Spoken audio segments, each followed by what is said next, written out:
1 ವರ್ಷ ಬೇಲ್ಗೆ ಅರ್ಜಿ ಸಲ್ಲಿಸದಂತೆ ನಿರ್ಬಂಧ ಹಿನ್ನೆಲೆ ನಟ ದರ್ಶನ್ ರವರ ಪ್ರಕರಣಕ್ಕೆ ಸಂಬಂಧಪಟ್ಟಂತಹ ಮಾಹಿತಿ ಇದೆ. ಆದೇಶದಲ್ಲಿ ಮಾರ್ಪಾಡು ಕೋರಿ ನಟ ದರ್ಶನ್ ಅರ್ಜಿ. ಸುಪ್ರೀಂ ಕೋರ್ಟ್ಗೆ ಅರ್ಜಿಯನ್ನ ಸಲ್ಲಿಸಿದ್ದಾರೆ ನಟ ದರ್ಶನ್. ಸುಪ್ರೀಂ ಕೋರ್ಟ್ ಆದೇಶದಿಂದ ವಿಚಾರಣೆ ವಿಳಂಬವಾಗಬಹುದು. ದೀರ್ಘಾವಧಿಯ ಬಂಧನಕ್ಕೆ ಅವಕಾಶವನ್ನ ಕಲ್ಪಿಸಬಾರದು. ಅನಾರೋಗ್ಯ ಕಾರಣಗಳಿಗೂ ಜಾಮೀನು ಸಾಧ್ಯವಾಗುವುದಿಲ್ಲ. ಮಾನವೀಯ ಕಾರಣಗಳಿಗೂ ಜಾಮೀನು ಸಾಧ್ಯವಾಗುವುದಿಲ್ಲ.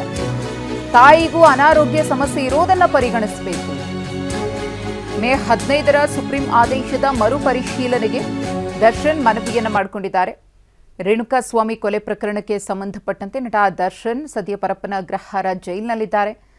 ಮೇ 15ರಂದು ಸುಪ್ರೀಂ ಕೋರ್ಟ್ ದರ್ಶನ್ ಸಲ್ಲಿಸಿದಂತಹ ಅರ್ಜಿಯನ್ನ ವಜಾಗೊಳಿಸಿ ಪ್ರಕರಣದ ಸಾಕ್ಷಿಗಳ ವಿಚಾರಣೆಯನ್ನ ಆದಷ್ಟು ಬೇಗ ಮಾಡಬೇಕು ಅಂತ ಗಡುವನ್ನ ಕೊಟ್ಟಿತ್ತು. ಅಲ್ಲಿಗೆ ಆ ಆದೇಶದ ಪ್ರಕಾರ 1 ವರ್ಷ ದರ್ಶನ್ಗೆ ಜಾಮೀನನ್ನ ಪಡೆಯೋದಕ್ಕೋಸ್ಕರ ಅರ್ಜಿಯನ್ನ ಸಲ್ಲಿಸುವ ಅವಕಾಶವನ್ನೇ ಸುಪ್ರೀಂ ಕೋರ್ಟ್ ಕಿತ್ಕೊಂಡಿತ್ತು. ಆದರೆ ಇದೇ ಆದೇಶದಲ್ಲಿ ಮಾರ್ಪಾಡು ಮಾಡಬೇಕು ಅಂತ ಹೇಳಿ ನಟ ದರ್ಶನ್ ಇದೀಗ ಮತ್ತೆ ಸುಪ್ರೀಂ ಕೋರ್ಟ್ ಮೆಟ್ಟಿಲೇರಿದ್ದಾರೆ. ಆ ಆದೇಶದ ಮರುಪರಿಶೀಲನೆ ಆಗಬೇಕು. ಆ ಆದೇಶದಿಂದ ವಿಚಾರಣೆ ವಿಳಂಬ ಆಗಬಹುದು.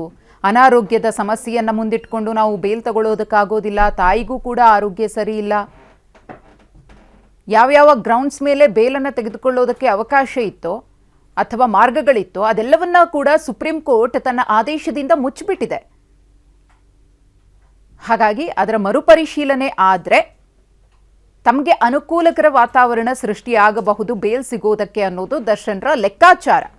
ಅದೇ ಕಾರಣದಿಂದಾಗಿ ಮತ್ತೆ ಸುಪ್ರೀಂ ಕೋರ್ಟ್ಗೆ ಅರ್ಜಿಯನ್ನ ನಟ ದರ್ಶನ್ ಸಲ್ಲಿಕೆ ಮಾಡಿದ್ದಾರೆ. ಈ ಫೋಟೋ ಮೊನ್ನೆ ಯೋಗ ದಿನಾಚರಣೆಯ ಸಂದರ್ಭದಲ್ಲಿ ಕಾರಿಡಾರ್ನಲ್ಲಿ ನಟ ದರ್ಶನ್ ಸೇರಿದಂತೆ ರೇಣುಕಾಸ್ವಾಮಿ ಕೊಲೆ ಪ್ರಕರಣದ ಆರೋಪಿಗಳು ಯೋಗಾಭ್ಯಾಸದಲ್ಲಿ ತೊಡಗಿದಂತಹ ಫೋಟೋ ಇದು. ನಟ ದರ್ಶನ್ ರವರ ಈ ಅರ್ಜಿಗೆ ಸುಪ್ರೀಂ ಕೋರ್ಟ್ ಪುರಸ್ಕಾರವನ್ನ ಕೊಡುತ್ತಾ ಅಥವಾ ಹಿಂದಿನ ಆದೇಶವನ್ನೇ ಮುಂದುವರಿಸುತ್ತಾ ಯಥಾವತ್ತಾಗಿ ಅನ್ನೋ ಕುತೂಹಲ ಮನೆ ಮಾಡಿದೆ. ಈಗಾಗಲೇ ರೇಣುಕಾಸ್ವಾಮಿ ಕೊಲೆ ಪ್ರಕರಣದ ತನಿಖೆ ಚುರುಕುಗೊಂಡಿದೆ. ಅಂದರೆ ಕೋರ್ಟ್ ಕೂಡ ಬದಲಾವಣೆ ಆಯಿತು. ಪರ್ಮನೆಂಟ್ ಆಗಿರುವಂತಹ ಜಡ್ಜ್ನ ಮುಖೇನವಾಗಿಯೇ ಪ್ರಕರಣದ ವಿಚಾರಣೆಯನ್ನು ಸಾಕ್ಷಿಗಳ ವಿಚಾರಣೆಯನ್ನು ನಡೆಸಬೇಕು ಅಂತ ಹೇಳಿ ಸುಪ್ರೀಂ ಕೋರ್ಟ್ ಕೂಡ ಖಡಕ್ ಆಗಿ ಹೇಳಿತ್ತು. ಹಾಗೆಯೇ ಠಾಣಾ ವ್ಯಾಪ್ತಿಯೂ ಕೂಡ ಬದಲಾದ ಹಿನ್ನೆಲೆಯಲ್ಲಿ ಕೋರ್ಟ್ ವ್ಯಾಪ್ತಿಯೂ ಕೂಡ ಬದಲಾಗಿ ಸದ್ಯಕ್ಕೆ ಪ್ರಕರಣದ ಸಾಕ್ಷಿಗಳ ವಿಚಾರಣೆಯ ತನಿಖೆ ಚುರುಕುಗೊಂಡಿದೆ. ಇದರ ನಡುವೆ ನಟ ದರ್ಶನ್ ಮತ್ತೆ ಸುಪ್ರೀಂ ಕೋರ್ಟ್ ಮೆಟ್ಟಿಲೇರಿದ್ದಾರೆ. ಸುಪ್ರೀಂ ಕೋರ್ಟ್ ಕದ ತಟ್ಟಿದ್ದಾರೆ. ಏನಾದರೂ ಅನುಕೂಲ ಆಗಬಹುದು ಅನ್ನೋ ಅಂದಾಜಿನಲ್ಲಿ. ಈ ಕುರಿತು ಮತ್ತಷ್ಟು ಮಾಹಿತಿಯನ್ನು ಕೊಡ್ತಾರೆ ನಮ್ಮ ಪ್ರತಿನಿಧಿ ಮಹೇಶ್. ನಟ ದರ್ಶನ್ ಸಲ್ಲಿಸಿರುವಂತಹ ಈ ಅರ್ಜಿಯನ್ನು ಸುಪ್ರೀಂ ಕೋರ್ಟ್ ಹೇಗೆ ಪರಿಗಣಿಸಬಹುದು ಅಂತ ಹೇಳಿ, ಪರಿಗಣಿಸುತ್ತಾ ಅನ್ನೋ ಕುತೂಹಲವೂ ಕೂಡ ಇದೆ. ಖಂಡಿತ ಈಗ ಸುಪ್ರೀಂ ಕೋರ್ಟ್ ಆದೇಶ ಮಾರ್ಪಾಡುವಂತೆ ಏನು ಕೋರಿ ಸುಪ್ರೀಂ ಕೋರ್ಟ್ಗೆ ನಟ ಅರ್ಜಿ ಮತ್ತೊಮ್ಮೆ ಏನು ಸಲ್ಲಿಸಿರುವಂತದ್ದು. ಈಗ 1 ವರ್ಷ ಬಳಿಕವಷ್ಟೇ ಜಾಮೀನು ಕೋರಿ ಅರ್ಜಿ ಸಲ್ಲಿಸೋದಕ್ಕೆ ಆದೇಶ ಕೂಡ ನೀಡಿದ್ರು. ಆದ್ರೆ ಈಗ ಮಾರ್ಪಾಡು ಮಾಡಲು ಕೂಡ ಏನು ಈಗ ನಟ ದರ್ಶನ್ ಮತ್ತೊಮ್ಮೆ ಏನು ಅರ್ಜಿ ಹಾಕಿರುವಂತದ್ದು. ಅಂದ್ರೆ ಈಗ ಸದ್ಯದ ಮಾಹಿತಿ ಪ್ರಕಾರ 1 ವರ್ಷದೊಳಗೆ ಯಾವುದೇ ಜಾಮೀನು ಅರ್ಜಿ ಸಲ್ಲಿಸಲು ಅವಕಾಶ ಇಲ್ಲ ಅಂತ ಹೇಳಿ ನ್ಯಾಯಾಲಯ ಹೇಳುತ್ತೆ. ಆದ್ರೆ ಈ ಆದೇಶದಿಂದ ಟ್ರಯಲ್ ಕೂಡ ಇನ್ನಷ್ಟು ವಿಳಂಬವಾಗಬಹುದು ಅನ್ನೋ ಮಾಹಿತಿ ಕೂಡ ಇರುವಂತದ್ದು ಮೆನ್ಷನ್ ಕೂಡ ಮಾಡಿದ್ದಾರೆ. ಸದ್ಯ ವೈದ್ಯಕೀಯ ತುರ್ತು ಪರಿಸ್ಥಿತಿ ಮತ್ತೆ ಏನು ಮಾನವೀಯ ನೆಲೆಗಳಲ್ಲಿ ಜಾಮೀನು ಪಡೆಯಲು ಅವಕಾಶ ಇರುವುದಿಲ್ಲ.